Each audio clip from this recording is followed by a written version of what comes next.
بسم اللہ والصلاۃ والسلام علی رسول اللہ خاتم النبیین ورحمۃ اللہ عالمین۔ اگر ہم کمپیئر کریں United States policy, the global policy اور دا چائنیز گلوبل پالیسی، اس لیے کہ چائنا ایک امرجنگ پاور ہے جسے یونائٹڈ اسٹیٹس بھی کہتا ہے کہ یہ میرے لیے ایک چیلنجنگ پاور ہے۔ ان کی جو اسٹریٹجیز ہیں اس میں کوئی واضح فرق نظر آتا ہے۔ دنیا میں جو بڑی پاورز ہیں ہیجمونک ہوتی ہیں، اپنے پولیٹیکل، اکنامک، کمرشل انٹرسٹ کو پھیلانا چاہتی ہیں، جس کو وہ نیشنل انٹرسٹ کے نام پر کرتی ہیں۔ تو نیشنل انٹرسٹ تو ہر کنٹری اپنی واچ کرتا ہے، تو دیکھنا یہ ہے کہ ان کی نیشنل انٹرسٹ کو ریئلائز کرنے کی ہر ایک کی اسٹریٹجیز قدرے ڈفرینٹ ہے۔ اب تک کے جو ہیجمونز دنیا میں آئے ہیں ان کی ایک طرح کی رہی ہے کہ سب سے پہلے تو وہ اپنے ملک کو خود سائنٹیفکلی، ٹیکنالوجیکلی، اکنامکلی اپلفٹ کرتے ہیں، طاقتور بناتے ہیں، پھر اسی طاقت سے وہ ایکسپینڈ کرتے ہیں۔ اور ایکسپینشن میں ایک ہی چیز ہوتا ہے کہ how to exploit the world more and that exploitation must add to their national strength۔ یعنی دنیا کو لوٹ کھسوٹ کرو، دنیا میں ایسی ٹرمز پر ٹریڈ کرو، کمزور ملکوں کو اس انداز میں اپنے ساتھ رکھو کہ وہ آپ کی نیشنل انٹرسٹ کو زیادہ سرو کریں۔ اگر ہم دیکھیں کلونیل ایرا میں یہی ایک سوچ تھی، یہی ویسٹرن پاورز انہوں نے سب سے پہلے سائنٹیفکلی، ٹیکنیکلی، مینیجریل سکلز میں اپنے آپ کو اسٹرینگتھن کیا۔ اس کے بعد اس اسٹرینگتھ اور اس فورس کے ذریعے انہوں نے دنیا کو آکوپائی کر لیا، کولونائز کر لیا، اور تمام کالونیز کے جو ریسورسز تھے وہ اپنی انٹرسٹ میں انہوں نے یوٹیلائز کیے اور اپنی مینوفیکچر گڈس اپنی اپنی کالونیز میں فروخت کی۔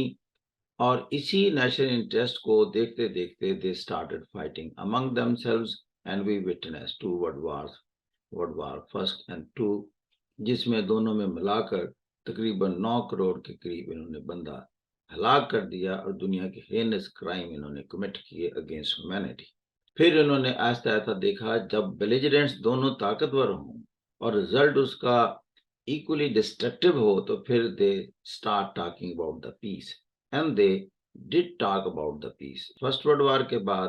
یہ لیگ آف نیشن کی شکل میں انہوں نے بات کی کہ ہم تھرو نیگوشیشن پیس کو انشور کریں، لیکن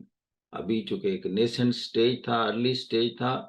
ابھی انہوں نے سبق نہیں سیکھے تھے جنگ کے، and they had another round of war, World War II۔ اس میں جب اور ڈسٹرکشن ہوئی،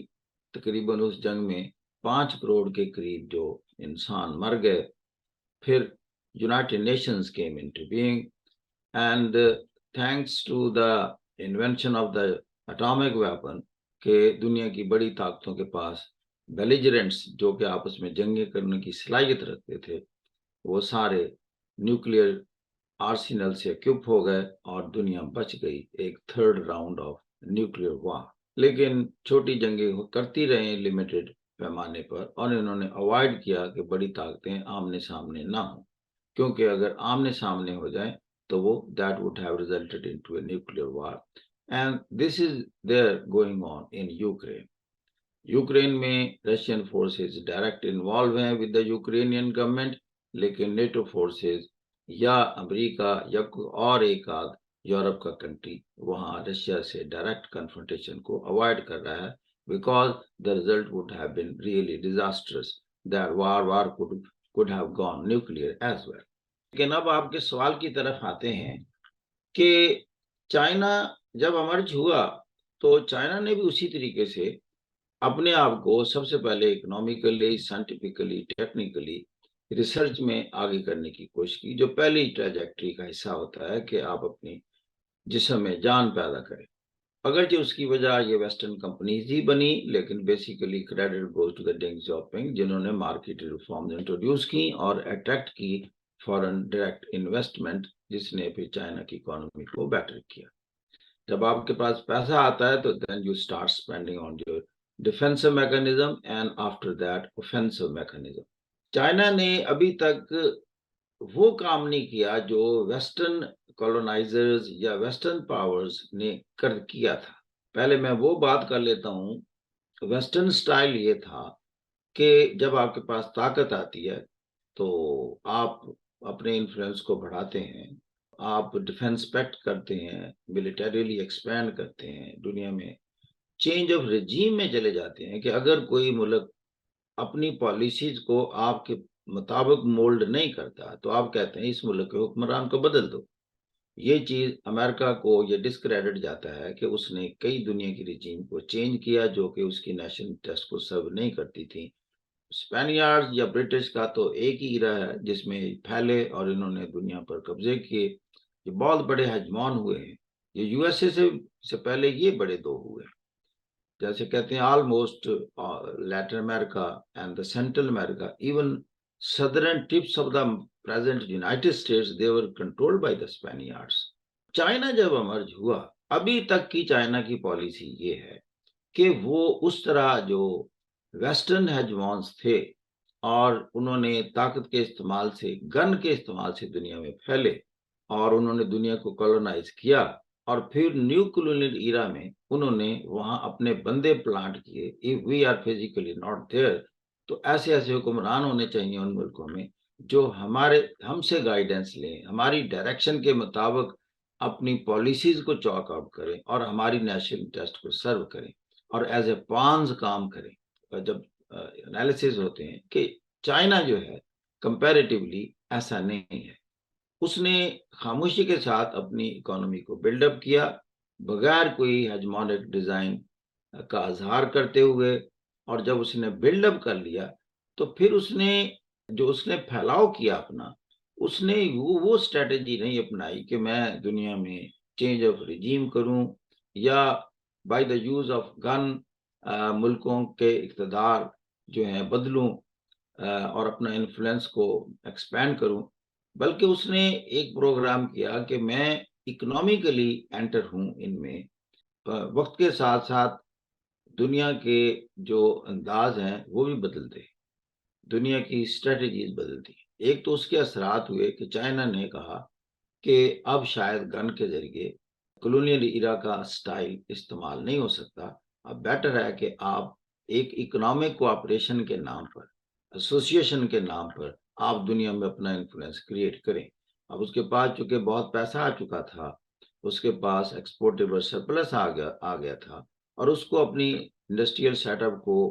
چلانے کے لیے دنیا سے بہت زیادہ نیچرل ریسورسز کی بھی ضرورت تھی اور مارکیٹس کی بھی ضرورت تھی۔ اور پھر اس کے ملک کے اندر جب اکنامک گروتھ قدرے کم ہوئی، دیکھیں جب بھی کسی کوئی پروسیس ایسے چلتا ہے ایکٹیویٹی تو اس کا ایک سیچوریشن پوائنٹ آ جاتا ہے۔ چائنا میں تھوڑا سا وہ سیچوریشن پوائنٹ آتا جب نظر آیا economically, G D P growth rate نیچے آیا، کہاں G D P growth rate 10% ہوتا تھا، اب کرتے کرتے 2-3% کے قریب آ گیا۔ اب to augment its economic resources and financial setup تو اس نے کہا کہ میں اب دنیا میں پھیلتا ہوں۔ تو یہ بھی ایک نئی اسٹریٹجی چائنا کی، جیسے ڈنگ کی ایک بہت بڑی پالیسی تھی کہ اس نے مارکیٹ ریفارمز کر کے دنیا کے انویسٹمنٹ کو اٹریکٹ کیا، اس طرح شی جن پنگ کی جو میں کہتا ہوں یہ سیکنڈ بڑا تھنکر ہے چائنا کا، جس نے کہا کہ جو ڈیولپنگ ورلڈ ہے ان کا ایک مسئلہ ہے کہ they are facing situation of unemployment of their masses. Their economies are not growing. دنیا میں ایک overall recession موجود ہے، تو لہذا how to activate the world economy، اس نے دنیا کے 28 ملکوں کو انوائٹ کیا many years back in Beijing میں، اور کہا کہ آپ کی اکانومی سب کی اسٹیگننٹ اکانومیز ہیں، اس کو ہم اگر ٹریگر کرنا چاہتے ہیں تو ایک ہی طریقہ ہے you start developing the infrastructure۔ آپ روڈز، ریلویز، نیٹورک، پورٹس، ان کو آپ ڈیولپ کریں، آپ کے ہاں اکنامک ایکٹیویٹی جنریٹ ہو جائے گی، لوگوں کو جاب ملیں گے۔ آپ کا مسئلہ کیا ہے کہ آپ کے پاس نہ پیسہ ہے نہ ٹیکنالوجی ہے۔ اب چائنا نے کہا میرے پاس پیسہ بھی ہے، ٹیکنالوجی بھی ہے، اور میرے پاس اتنی اسکلڈ کمپنیز ہو گئی ہیں، اب میں کمپیٹیٹیو ریٹ پر ویزا وی دا ویسٹ آپ لوگوں کے ملک میں اسی انفراسٹرکچر کو ڈیولپ کر سکتا ہوں۔ تو سب نے ایگری کیا، یہاں تک کہ یورپ کے ممالک جن کی اکانومی نیچے جا رہی تھی، جس میں اسپین شامل ہے، ہالینڈ شامل ہے، اٹلی شامل ہے، انہوں نے بھی اس کے belt and road initiative programme جو دنیا کا میں کہتا ہوں سب سے بڑا پروجیکٹ ہے، اس میں شمولیت کی، اور لیٹن امریکہ کی کنٹریز نے کی، ایشیا افریقہ تو سارے کا سارا اس میں انوالو ہو گیا۔ پھر 6 کوریڈور بنے، آپ نے دیکھا BRI، جس کو میں کہتا ہوں شی جن پنگ کا برین چائلڈ ہے، 2013 میں فارملی اس نے اناؤنس کیا، 2015 میں ایکٹیو ہوتا ہے، اور اب دنیا کے اگر 150 ملک اس سے ایسوسیٹ ہوتے ہیں، تو لہذا اس سے کیا ہوا کہ وہ اکنامیکلی اینڈ پولیٹیکلی اس کا انفلوئنس ایکسپینڈ ہونا شروع ہو گیا۔ اس میں نہ کوئی اس نے کورسیولی چینج آف ریجیم کیا دنیا میں، نہ ہی اس نے کسی دنیا کی جنگ میں ابھی تک حصہ لیا ہے، نہ کسی ملک کی پراکسی وار میں رول ادا کیا ہے۔ پیورلی اکنامک لائنز پر اس نے اپنے آپ کو پھیلایا۔ دنیا کا اصل مسئلہ ہے ہی اکانومی اور اکنامکس۔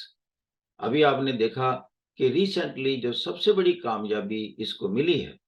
وہ کوئی جنگ نہیں تھی، وہ یہ ہے کہ اس نے اب تک لڑنے والے 2 بڑے بیلیجرنٹ مڈل ایسٹ کے، ایران اور سعودی عربیہ، ان میں ریپروچمنٹ کرائی۔ ویسٹ کے لوگ بھی موجود تھے، ویسٹرن کنٹریز موجود تھے وہاں، یوں کہہ لیں کہ USA بھی موجود ہے، UK بھی موجود ہے، G7 کا G7 سیٹر موجود ہے، لیکن یہ ریپروچمنٹ انہوں نے نہیں کی۔ چائنا نے ان کو قریب کیا، ان کی جنگیں بند کرائی، اور کہا کہ آپ دونوں اپنی اکنامک بلڈ اپ کے لیے میرے ساتھ تعاون کریں، میں آپ کے ملک میں آپ کے انفراسٹرکچر ڈیولپمنٹ اور گروتھ میں اپنا رول ادا کرتا ہوں، آپ کی اکانومیز اوپر آئیں۔ اور پھر برکس کے ذریعے آپ نے دیکھا کہ یہی ایلیمنٹ اس نے برکس میں ڈالا، کہ ایک تو BRI وہ تو سول پروجیکٹ ہے چائنا کا، لیکن پھر اس نے کہا کہ جو کولیبوریشن ہے اور کوآپریشن کے ذریعے، یعنی اکنامک کولیبوریشن اور cooperation, that is the only model to move into the world, that is the win win approach. تو اب یہ 6 ملکوں کا اضافہ ہوا جو ساؤتھ افریقہ میں کانفرنس ہوتی ہے اگست 2023 میں، تو یہ بڑی کامیابی ہے۔ آپ نے دیکھا سعودی عربیہ is becoming part of that, Iran, Egypt, Argentina, Ethiopia اور UAE، یہ چیزیں اب یوں دیکھ رہے ہیں کہ وہ ویسٹ کے پیرالل ایک نیا سیٹ اپ ابھر رہا ہے، اور جس کو چائنا جو ہے آلموسٹ لیڈ کر رہا ہے۔ جیسے میں نے کہا کہ جنگوں میں ابھی تک الجھنے کی پالیسی نہیں رکھی، جیسے یوکرین وار ہے، اس میں کوئی اپنا رول ادا نہیں کیا، سٹیٹمنٹ اس نے ضرور دی، کہا کہ اس کا ایمیکیبلی نیگوشیشن کے ذریعے اور ڈپلومیٹک مین کے ذریعے حل ہونا چاہیے۔ اس نے اس طریقے سے کنڈیم نہیں کیا جس طرح USA چاہتا تھا کہ دنیا اس اٹیک کو کنڈیم کرے۔ پھر آپ نے دیکھا کہ جب سیریا میں وار ہوئی تو China didn't play any role, جب یمن میں ہوئی China didn't play any role, جب لیبیا میں ٹرمائل آیا تو China didn't play any role. یہ اس دور کی وہ ایریاز ہیں جہاں جنگیں ہوئیں اور ہم چائنا کو اس میں کہیں نہیں دیکھتے، لیکن جو اکنامک بیٹل ہے گلوب پر اس میں وہ رول ادا کرتا ہے۔ اب جب ویسٹ نے دیکھا کہ چائنا اپنے اس ماڈل کے ذریعے پھیلتا جا رہا ہے تو دے آلسو کیم آؤٹ، تو پھر G7 جو کہ USA لیڈ ایک دنیا کا سب سے بڑا پاورفل الائنس ہے، اکنامک الائنس اسے کہنا چاہیے، تو اس نے کہا کہ اس جو اکنامک چیلنج پوز کیا ہے تو اس اکنامک ایرینا میں ہم کیسے اس کو ہینڈل کریں اور اس کو ریسسٹ کریں۔ تو they came out as you know with the B3W build back better world، اور وہ BRI سے بھی بڑا اکنامیکلی فائنینشلی پروگرام لے کر آئے، لیکن اس وقت بھی ہمارا تبصرہ تھا کہ یہ شاید چائنا کو کمپیٹ نہیں کر پائیں گے، اور وقت نے ثابت کیا کہ ابھی تک B3W ٹیک آف نہیں کر سکا۔ تو لہذا دنیا کی جنگ جو ہے اصل اکنامک زون میں لڑی جانی ہے۔